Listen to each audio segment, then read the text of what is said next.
শীতকালের সকালে এমন ছোট্ট এক টুকরো সবুজ আপনাদের কেমন লাগে বলুন তো? আমার কিন্তু ভীষণ ভালো লাগে।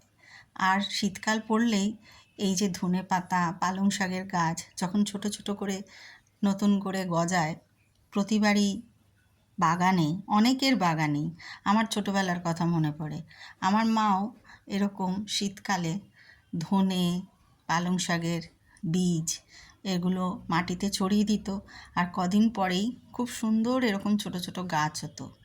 ফুলের গাছ তো আছেই, ফুলের গাছও খুব ভালো লাগে শীতকালে দেখতে, কিন্তু এই ধনেপাতা পালং শাক বাড়িতে লাগানোর মজাটাই আলাদা। একদম মনে হয় যেন সেই ছোটোবেলায় ফিরে গেছি।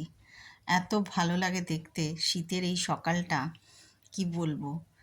আমাদের বাজার থেকে তো কতই শাকসবজি আসে, কিন্তু বাড়ির এই অল্প বিস্তর ধনেপাতা তুলে রান্না করা কি পালং শাক তোলা, এগুলোর একটা আলাদাই মজা আছে, তাই না? আমিও চেষ্টা করি আমার কলকাতার বাড়িতে ছোট্ট করে এরকম একটু বাগান করতে। আর শান্তিনিকেতনে আসলে তো কথাই নেই, এত বড় বাগানটা যে ঘুরে শেষ করা যায় না, দেখতে দেখতে মন ভরে যায়। শীতের সকাল, একটা দারুণ আমেজ, অনেক রকম স্মৃতি মনে পড়ে, অনেক রকম ভালো লাগা জড়িয়ে থাকে, মিঠে করা রোদ্দুর, আর অনেক গান মনে পড়ে। শীতের হাওয়ায় লাগলো নাচন। আপনাদেরও কি এরকম মনে হয়?